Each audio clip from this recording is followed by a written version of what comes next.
Hey everyone, John Teravskis with WGR, and I hope the rainy season is going good for you.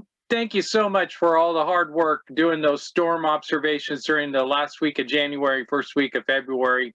I know it's tough getting out there. You got a million other things to do, and the last thing you need to do is be out there doing stormwater inspections. But thanks for helping keep our site compliant or our sites compliant during this time. So today, what I want to talk about is how to get out of this stinking permit, right? When the project's done and you need to close things up, it's time to close up the construction general permit. And to do that, we have to file what's called a Notice of Termination, or NOT, another acronym that we use around here. So I wanted to talk briefly about that, and then Mike Lewis, one of our QSPs that you probably have met, is going to take you out to a site and talk about it too. So let's take a look at just a couple things right now. So up on the screen, you can see. So you think you're ready for an NOT? Well, that depends, and we'll talk about what might be acceptable for an NOT and what might not be. So let's take a look here. There are various bases for filing a notice of termination. The first one is the most obvious. The project's done. Construction's done. You're all done. Everything has been built. The roads are in, the houses are in, the landscape is in, all the disturbed soil is covered. You're done. Now, another one might be for various reasons the project was suspended. And if that's the case, perhaps it's going to restart with a definite time, or maybe you don't know when it's going to start, but that could be a reason for filing a notice of termination. Another one is there's no way, no how your discharges from your site can reach a U.S. body of water. Now, typically, if that's the case, when we write the SWIP, we wouldn't have prepared a SWIP and we wouldn't got you in the permit. But there are those occasions where part of the project is building a large retention basin. And once that retention basin is in, maybe that prevents ever having a discharge. We'll talk about that a little bit more in a second.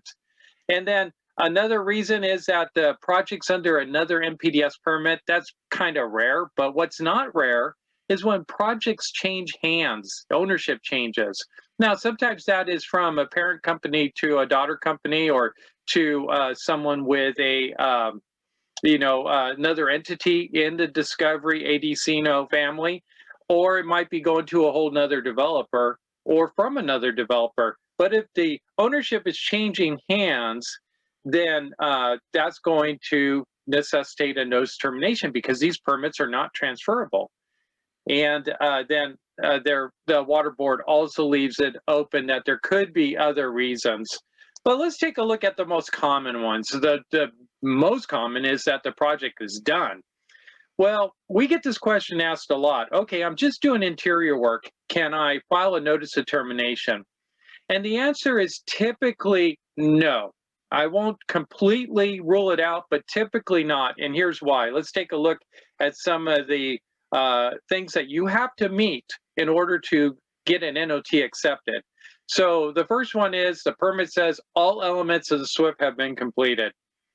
Well, that means the project's got to be pretty much completely done. And all the permanent erosion and sediment control measures have been put into place, like landscaping and impervious surfaces, and the development is complete. And for the purposes of final stabilization, it says that the site will not pose any additional sediment discharge risk than it did before the project started. In layman language, that means no areas of disturbed soil. Everything has to be covered. Another point the permit says is there's no potential for construction-related stormwater pollutants to be discharged into site runoff. And final stabilization has been reached. And then here at the bottom, it says construction materials and waste have been disposed of properly.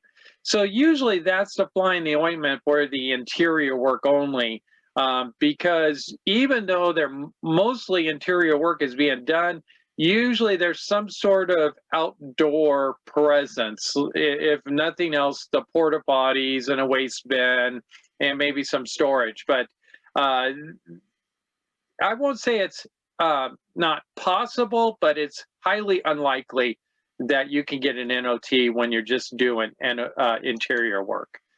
And then here's one of the biggest things we're seeing lately is that your post-construction best management practices have to be in place. You know, your bioretention areas or rain gardens or retention basins.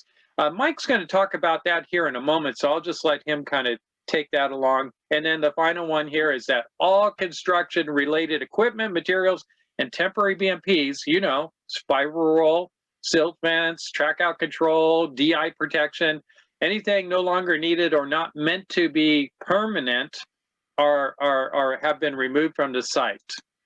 So one of the other reasons we just talked about was there's no way, no how stormwater is going to leave your site and go to a U.S. body of water or a municipal storm drainage system. And if that's the case for your site, it's not usual, but sometimes it does happen. If that's the case, give us a call here at WGR. We'll take a look at it. And basically what we have to do is submit to the water board our justification and the engineering that backs it up. And if we can successfully prove our point, then I've seen it before that they'll terminate our permit, and that'd be a good thing. And then if the project is sold, the old owner needs to file the notice of termination. The new owner needs to file a new notice of intent. And so part of filing that NOT is basically telling the water board who's the new owner, some information about them. And that NOT's got to be filed within 90 days. Of course, I wouldn't wait 9 days because you want to release the liability as soon as possible. But that transfer of ownership happens on smarts. Okay, so let's take it out to Mike Lewis. He's out on a site and he's going to talk to us about NOTs. So take a listen here. I wanted to walk you through NOT, so trying to get out of the permit, because that's always a question. That's always a question the contractor has. What's it going to take for me to get an NOT? Well, this is exactly what it takes. It takes some form of permanent cover, not a temporary cover, to be able to get out of this permit. It also takes all temporary BMPs to be removed. It takes the one confusing part of an NOT is that it says 70% coverage. Well, most of us interpret 70% coverage as, well, if I've got 10 acres of land, say, and 7 acres are covered, then the other 3 aren't, it's 70%. Well, actually how the water board interprets it is that 70% of this site, this exposed soil, would be covered, and the other 30% would be in process. So it needs to be the fact that you've got good coverage. So this is acceptable. Bark, grass, of course. A lot of places don't allow grass much anymore. Rock that's over in there, a permanent BMP would be hydroseed. So this is what it takes. So you would come out and you would take pictures of the site.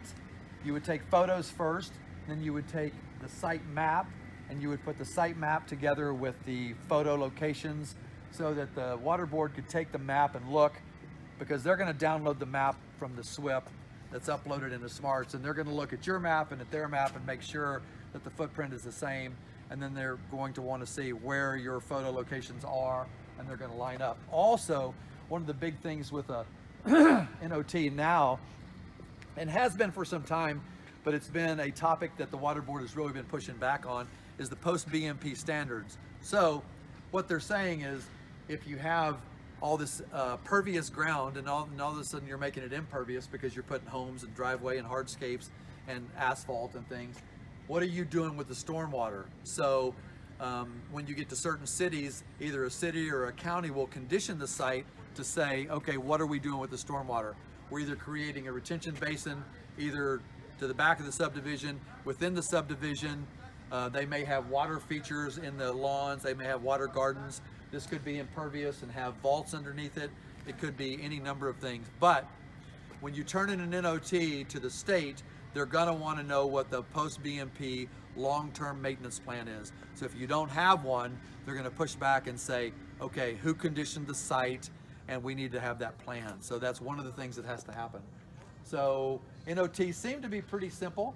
but just make sure to always point out to the contractor, remove temporary BMPs, remove drain bags, remove porta potties, any kind of dumpsters, anything you have on site. It has to look like the contractor has left the building. And so that basically is the NOT in a nutshell. If you get it returned, one of the great things about it is they always have a comment placed at the bottom, and they will tell you the reasoning for their returns, and then you can basically do those corrections and re-upload it. And it's pretty simple. Okay, thanks. All right, thanks, Mike. So that's pretty much it. And we know a lot of you superintendents are getting pretty close to where you're ready for an NOT. So if you are, talk to Mike or Matt, your QSPs that are showing up, let them know they're going to take some photographs, or they'll let you know maybe what areas still need some attention, and we'll upload those photographs and the map if we feel like it's ready onto Smarts, and hopefully you'll see a notice of termination approved very quickly. All right, well, thanks, and we'll talk to you later.